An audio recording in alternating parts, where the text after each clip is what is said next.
It was supposed to be a normal afternoon. Mom had just left for the market, telling me she'd be back in an hour or so. I was home with Dad like so many times before. Nothing seemed strange at first. He was sitting on the couch watching the news, and I went to my room to scroll through my phone. But within minutes, I started to feel like something wasn't right. There was this silence in the house that didn't feel normal, like the kind that makes your skin crawl, even though nothing has happened yet. I thought I heard something from the kitchen. A drawer opening, maybe? I called out to Dad, but he didn't answer. That's when the uneasy feeling really kicked in. I slowly stepped out of my room, and that's when everything began to shift. The way Dad looked at me when I came around the corner. It wasn't like his usual calm self. His face was tense, like he was hiding something. And then he said something that made my stomach turn. It wasn't loud or angry. It was calm, almost too calm. But it made no sense, at least not to me. I tried to ask him what he meant, but he just shook his head and told me to forget it. I couldn't. I went back to my room, heart racing, trying to figure out what was going on. That's when I saw it, something left on the hallway table that wasn't there before, something that didn't belong to Dad or to me. I picked it up slowly, trying to make sense of it, but instead it only raised more questions. And in that moment, I realized Mom leaving the house might have been the beginning of something I was never meant to see. I stood there, holding the strange item in my hand, unsure whether to put it back or confront Dad about it. It was a small velvet pouch, dark blue with a gold drawstring. I'd never seen it before, and it definitely didn't belong in our house. I opened it slowly, expecting something ordinary. But inside was an old-looking key and a folded piece of paper. My heart pounded harder with each second. The note was short, just an address. No name, no explanation. But the handwriting didn't look like Dad's, and the paper smelled faintly of perfume. That's when the confusion turned into a quiet fear. Why would Dad have something like this? And why leave it out so carelessly, unless he thought no one would find it? I walked quietly toward the living room. Dad was still sitting there, eyes glued to the TV, acting like nothing was out of place. I stood behind him for a second, watching him closely. He looked normal, maybe too normal. My brain was going in circles. Was I overthinking everything? Maybe it was something from work, or maybe it wasn't his at all. But then again, Dad never brought work stuff home. Ever. I slipped the pouch into my pocket without saying anything and went back to my room, locking the door behind me. I couldn't sit still. The address on that paper, it wasn't far. A street about 10 minutes away. I recognized it vaguely, but I'd never had a reason to go there. I pulled out my phone and typed it into the map app. A small red pin popped up, marking a house that looked old and kind of hidden between two larger buildings. No business name, no description, just a plain house on a quiet street. That only made it feel more suspicious. Then a thought crossed my mind. What if Mom knew about this? What if that's why she suddenly started going to the market more often, sometimes twice a day? I'd brushed it off before, but now I wasn't so sure. Something was definitely going on behind the scenes, and I had a feeling this wasn't just about Dad. I stared at the address again, wondering if I had the courage to go there myself. Whatever was waiting there, I knew it was connected to the strange feeling in our house, and to something Dad never wanted me to find. I couldn't sleep that night. The address kept flashing in my mind like a warning light. I kept replaying Dad's expression from earlier, how distant he looked, how quickly he brushed off my questions. It wasn't like him. He'd always been open, the kind of dad who joked at the dinner table and gave long advice talks even when no one asked. But lately, he'd been distracted. Quiet phone calls when he thought no one was listening, locking his study door, and now, this key. It didn't add up. The next morning, I decided to test something. Over breakfast, I casually mentioned the street name from the note to see if he'd react. He paused mid-bite, just for a second, but enough for me to catch it. Then he quickly smiled and changed the subject, asking if I'd finished my homework. That tiny pause confirmed it. He knew the place, knew that. I started paying closer attention. Mom came back from the market looking more tired than usual. I asked her if everything was okay, and she smiled, but her eyes looked worried. That's when I realized maybe this wasn't just about Dad. Maybe she was hiding something too. There was a tension between them lately, one that felt like it had been building quietly, like a storm just waiting for the right moment. Later that day, while pretending to clean, I found an old photo album in the back of the closet. Buried in it was a faded photo I had never seen before. It was of my dad, standing in front of that same house from the address. He looked younger, and he wasn't alone. A woman stood next to him, holding his hand. It wasn't my mom. I stared at the picture for a long time, my thoughts racing. Who was she? Why was this photo hidden? And why did it match the address I'd just found? I suddenly felt like I didn't know my parents at all. Questions flooded my mind. Was this woman still around? Was she the reason behind the strange messages, the key, and Dad's silence?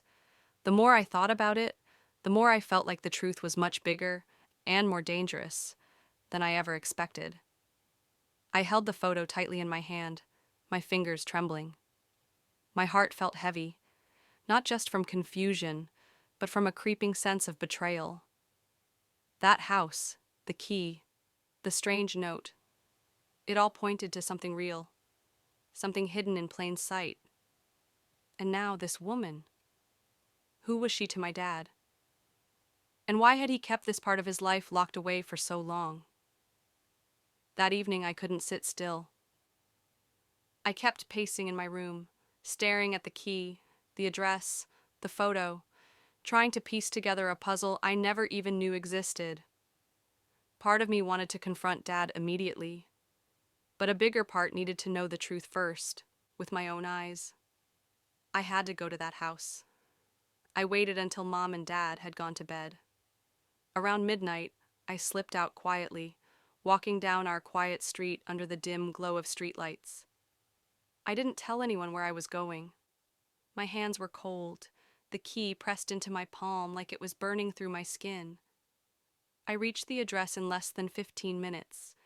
The house was older than I expected, the paint peeling, porch light flickering like a dying candle. I stood at the gate for a moment, my breath fogging in the cool night air. The house was silent, curtains drawn, no sign of life. But the door wasn't locked. I turned the knob slowly and stepped inside, heart pounding so loud I could hear it echo. The hallway smelled like old wood and something faintly floral, maybe the same scent on the paper from the pouch. I moved carefully, every creak of the floorboards making me flinch. And then I saw it, a photo on the wall. My dad again. Same woman, this time holding a small child. My knees nearly gave out. What was this? A second family? A sister I never knew? Or something even more complicated? I heard a soft creak behind me and froze. I wasn't alone. Someone was upstairs. I could hear slow footsteps above, and for a moment I considered running. But then I saw something else. An envelope on the entryway table, with my name written in neat handwriting. I picked it up, staring at it as the footsteps drew closer. Why would someone in this house know my name? Why was this already prepared, as if they'd been expecting me? The door at the top of the stairs opened, casting a shadow down the staircase. I couldn't make out the figure, but they were standing still, watching me. My breathing grew shallow. My mind raced through every possibility, every lie I'd been fed, every silence that suddenly made too much sense. I was about to uncover a truth buried deep beneath years of pretending, something that would change not just how I saw my dad, but how I saw my entire life. And I had no idea if I was ready for it. The envelope in my hand felt heavier than it should have. My name, written so perfectly, so deliberately, made my skin crawl. I didn't open it. Not yet. My eyes were fixed on the figure standing at the top of the stairs. They didn't move. They didn't speak. And for a few terrifying seconds, I thought maybe I had made a huge mistake coming here. But then, the figure finally stepped forward and came into the light. It was a woman. Not the one from the photos, but someone older, with the same sharp eyes as my father. She looked at me with a strange mix of recognition and sadness, like she already knew everything I didn't. My voice caught in my throat, but I finally managed to whisper, "Who are you?" She didn't answer. Instead, she gestured for me to sit on the old sofa in the hallway. I sat down slowly, the envelope still clutched in my hand. She walked down the stairs carefully, never breaking eye contact. When she reached me, she looked at the letter, then at me again, and finally spoke in a soft voice that carried too much weight. "He said you'd come someday." My heart stopped. "You know my dad?" She nodded. "He's my brother." I froze. My dad had a sister? He never mentioned her, not once. No photos, no stories, no family visits, nothing. I couldn't believe it. "Why didn't he ever talk about you?" Her eyes filled with something I couldn't quite read, grief, maybe regret. "Because he made a choice years ago, a choice that hurt this family, and he's been hiding it from you ever since." Before I could ask more, she gestured to the envelope. "Read it. You deserve to know the truth." With shaking hands, I opened it. The letter inside was in Dad's handwriting. It wasn't long, but every word chipped away at everything I thought I knew about him. He talked about a falling out with his family, something about a disagreement that turned into something much bigger. There was mention of an inheritance, a trust, something hidden in this house that he never wanted me to find. But the part that left me cold was the final line. "If you're reading this, it means the past has finally caught up with us. Be careful who you trust." That was when I noticed something behind the old bookshelf, a barely visible keyhole, the kind the key in the velvet pouch might fit. Before I could react, the woman's expression changed. Her voice dropped lower. "There's more you haven't seen, and not everyone who's kept secrets wants them to come out." I stood there, torn between unlocking what could be the final piece of the puzzle, or walking away before everything I knew shattered completely. But I already knew it was too late. The past wasn't just catching up, it had arrived, and it was waiting behind that door. My heart thudded in my chest as I slowly moved toward the hidden keyhole. The woman, my aunt apparently, watched silently. I took out the small velvet pouch, pulled the old key from it, and slid it into the lock. It turned with a quiet click. I hesitated for a moment before pulling the shelf open like a door. Behind it was a narrow passage leading to a small room, dimly lit by a single hanging bulb. Dust hung in the air, and the floor creaked under my feet. Inside was a metal box, old and dented but locked tight. Next to it, on a wooden table, were stacks of letters, some addressed to my mom, others to people I didn't recognize. And then I saw it, a birth certificate. My name was on it. But the mother's name wasn't my mom's. My legs almost gave out. I picked up the paper, rereading it in disbelief. This couldn't be real. My whole life, I believed my mom was my biological mother. But this paper said otherwise. The woman in the photo with my dad, the one I thought was some stranger, she was my real mother. I turned to the woman behind me. "Why didn't anyone tell me?" Her face was pale, but her eyes were firm. "Because your mom, your stepmom, loved you like her own. Your dad wanted to protect you from the pain. Your real mother died in an accident when you were just a baby. He remarried quickly, and the truth got buried." I didn't know how to feel, angry, betrayed, but also strangely relieved. So many things finally made sense. The secrecy, The photo, the letter, the quiet tension between my parents. But just as I was trying to absorb everything, the front door slammed. Heavy footsteps echoed down the hall. My aunt's eyes widened. "He's here," she whispered. "He followed you." I didn't have time to respond before Dad appeared in the doorway, his face unreadable. He looked at the open room, the documents in my hand, and the truth laid bare. "I never wanted you to find this," he said quietly. But what he said next changed everything again. "She's not the only one who kept secrets." My breath caught in my throat. I looked at Dad, eyes searching his face for answers.